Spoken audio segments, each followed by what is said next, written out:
यहाँहरूलाई हार्दिक नमस्कार। सधैँ चाहिँ आज पनि महाभारतमा यहाँहरूलाई हार्दिक स्वागत गर्दछु।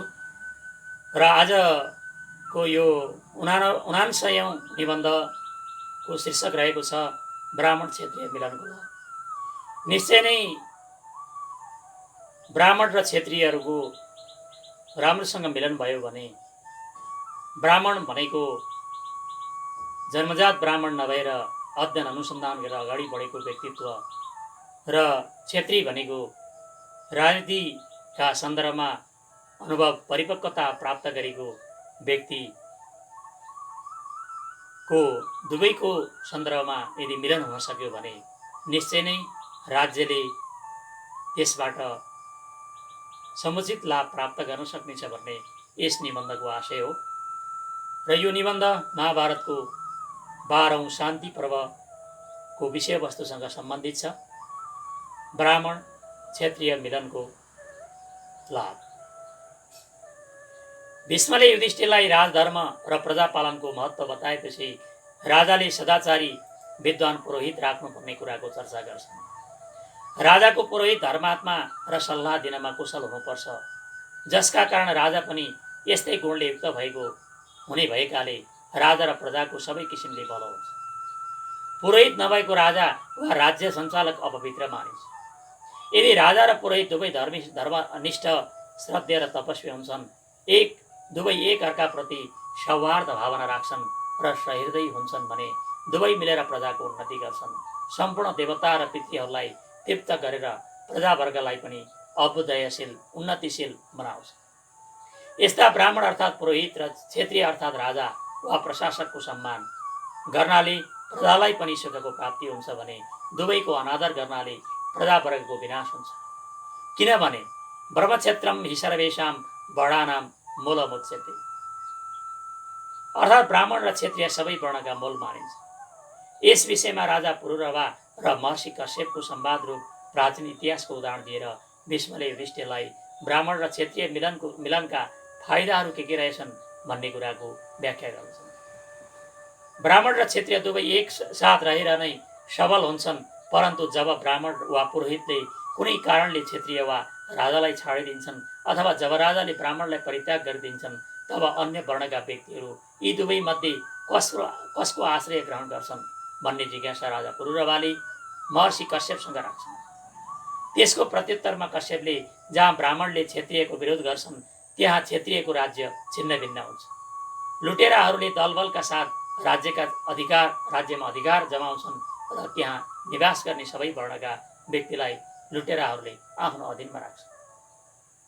जब क्षेत्रीयले ब्राह्मणलाई त्यागिदिन्छन् तब उनीहरूको वेद अध्ययन अघि बढ्न सक्दैन, अध्ययन अनुसन्धान अघि बढ्न सक्दैन, उनीहरूका सन्तानको पनि वृद्धि हुँदैन, उनीहरूले यज्ञ गर्न सक्दैनन् र उनका छोराहरू पनि वेदको अध्ययन गर्न असमर्थ हुन्छन्। उनीहरूका घरमा धनको वृद्धि हुँदैन र उनीहरूका सन्ततिहरू पथभ्रष्ट भएर डाकुहरूले जस्तै लुटपाट मचाउन अग्रसर हुन थाल्छन्। ब्राह्मण र क्षेत्रीय सदैव एक अर्कासँग मिलेर रहेका खण्डमा उनीहरू एक अर्काको रक्षा गर्न समर्थ हुन्छन्। क्षेत्रम वै ब्राह्मणो योनिः क्षेत्रस्य वै द्विजाः, अर्थात् ब्राह्मणको उन्नतिको आधार क्षेत्रीय हुन् भने क्षेत्रीयको उन्नतिको आधार ब्राह्मण हुन्। यी दुवै जाति जब सदैव एक अर्कासँग आश्रित भएर रहन्छन् तब उनीहरूले अन्यत्र ठुलो प्रतिष्ठा प्राप्त गर्दछन्। यदि यिनीहरूको प्राचीन कालदेखि चल्दै आएको मित्रता टुट्छ तब सारा जगत मोहग्रस्त र किम कर्तव्य विमूढ, के गरौँ कसो गरौँ अवस्थामा पुग्छन् जनताहरू। जसरी महान र अगाध समुद्रमा टुटेको नाउले यात्रीलाई पार लगाउन सक्दैन, त्यसै गरी ब्राह्मण र क्षेत्रीयको मित्रता भङ्ग भएका अवस्थामा उनीहरूले आफ्नो जीवन यात्रालाई पूर्ण गर्न सक्दैनन्। चारै वर्णका प्रजालाई मोहले ढाक्छ र उनीहरू नष्ट हुन पुग्छन्। ब्राह्मण रूपी वृक्षको रक्षा गरियो भने त्यसले मधुर सुख र सुनको वर्षा गराउँछ। यदि उसको रक्षा गरिएन भने उसबाट निरन्तर दुःखका आँसुहरू र पापको वृष्टि भइरहन्छ। ब्रह्मवृक्षो रक्षमाणो मधु हेम च वर्षति, अरक्षमाण सततम अश्रुपापम च वर्षति। ब्राह्मण र क्षेत्रीयमा परस्पर फुट हुनाले प्रजाले अत्यन्त कष्टकर दुःख उठाउनुपर्छ। यी सबै कुरालाई जानी बुझेर राजाले सधैँका लागि एउटा सदाचारी बहुज्ञ धेरै राम्रो जानेको पढेको लेखेको त्यस्तो पुरोहित बनाउनुपर्छ। राजाले पहिला पुरोहितको वर्ण गर्नुपर्छ, त्यसपछि अभिषेक गराउनुपर्छ पुरोहितबाट। यसो गर्नाले नै धर्मको पालना हुन्छ, किनकि धर्मका अनुसार ब्राह्मण यहाँ सबैभन्दा श्रेष्ठ बताइएको छ। वेदवेत्ता विद्वानहरूले पनि सबैभन्दा पहिला ब्राह्मणको सृष्टि भएको तथा ज्येष्ठ र उत्तम कुलमा उत्पन्न भएका कारण प्रत्येक उत्कृष्ट वस्तुमाथि सबैभन्दा पहिला ब्राह्मणको नै अधिकार हुन्छ भनेका छन्।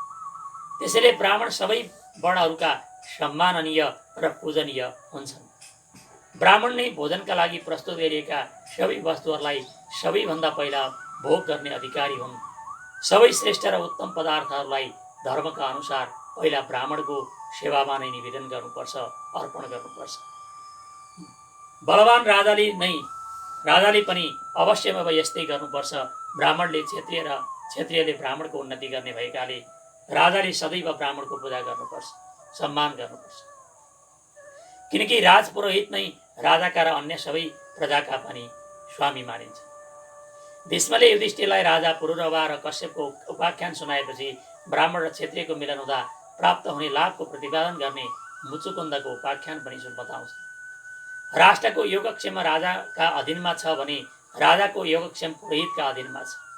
जहाँ ब्राह्मण आफ्नो तेजले प्रजाका अदृष्ट भएको निवारण गर्छन् र राजा आफ्नो बाहुबलले दृष्ट भयलाई दूर गर्दछ, त्यस राज्यले सुखपूर्वक उत्तरोत्तर उन्नति गर्दछ। यस विषयमा मुचुकुन्द र राजा कुबेरको संवाद रूप एउटा प्राचीन इतिहासको उदाहरण दिने गरिन्छ। राजा मुचुकुन्दले पृथ्वीलाई जितेर आफ्नो बलको परीक्षा लिनका लागि अलकाधिपति कुबेरमाथि आक्रमण गरे। कुबेरले उनको सामना गर्नका लागि राक्षसहरूको सेना पठाए।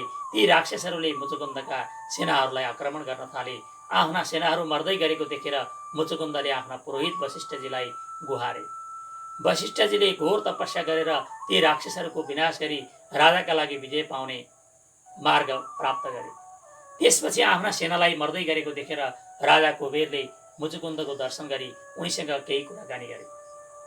ब्राह्मणको बलमाथि यति घमण्ड किन गर्छौ भन्दै कुबेरले मुचुकुन्दसँग प्रश्न गरे। यस्तो किसिमको प्रश्न सुनेर क्रुद्ध भई मुचुकुन्दले यस्तो अभिव्यक्ति दिए। ब्रह्मक्षेत्रमिदं श्रेष्ठम् एकयोनि स्वयंभुवा पृथक बल विधानं तत् न लोकं परिपालयेत् तपो मन्त्रबलं नित्यं ब्राह्मणेषु प्रतिष्ठितम् अस्त्रबाहुबलं नित्यं क्षत्रियेषु प्रतिष्ठितम्। अर्थात् ब्राह्मण र क्षत्रिय दुवैको उत्पत्तिको स्थान एउटै हो। दुवैलाई स्वयम्भू ब्रह्माजीले पैदा गरेका हुन्। यदि उनको बल र प्रयत्न अलग अलग भयो भने उनीहरूले संसारको रक्षा गर्न सक्दैनन्। ब्राह्मणमा सदैव तपस्या र मन्त्रको बल उपस्थित हुन्छ भने क्षत्रियहरूमा सदैव अस्त्र र हात पाखुराको बल बाहुबल उपस्थित हुन्छ। त्यसैले ब्राह्मण र क्षत्रिय दुवैले एकसाथ मिलेर नै प्रजाको पालना गर्नुपर्छ। म पनि यही नीतिका अनुसार कार्य गरिरहेको छु, तर तपाईँ मेरो निन्दा किन गरिरहनु भएको छ भनेर कुबेरले मुचुकुन्दसँग जिज्ञासा राखे। मुचुकुन्दले कुबेरको जिज्ञासा शान्त गर्दै म ईश्वरको आज्ञा बिना न कसैलाई राज्य दिन्छु, न त भगवानको अनुमति बिना अर्काको राज्य छिन्छु। यस कुरालाई तिमीले राम्रोसँग बुझ भने। त्यति मात्र होइन, उनले आज म तिमीलाई यो सारा पृथ्वीको राज्य दिन्छु भन्दै उनले यसको शासन गर भन्ने कुरा व्यक्त गरे। त्यसको प्रत्युत्तरमा मुचुकुन्दले तपाईँले कृपापूर्वक दिएका राज्यको भोग मैले गर्दिन। मैले त आफ्नै बाहुबलले आर्जन गरेका राज्यको उपभोग गर्छु भन्ने कुरा बताए। राजा मुचुकुन्दलाई नहडबडाइकन क्षेत्रीय धर्ममा अडिग रहेको देखेर कुबेरलाई अत्यन्त विस्मय भयो, आश्चर्य लाग्यो। त्यसपछि मुचुकुन्दले आफ्ना बाहुबलले आर्जन गरेको पृथ्वीको शासन गर्न थाले। यस प्रकार जो धर्मज्ञ राजा पहिला ब्राह्मणको आश्रय लिएर उसको सहायताले राज्य कार्यमा प्रवृत्त हुन्छ, ऊ नजितेको पृथ्वीलाई पनि जितेर महान यसको भागी हुन्छ।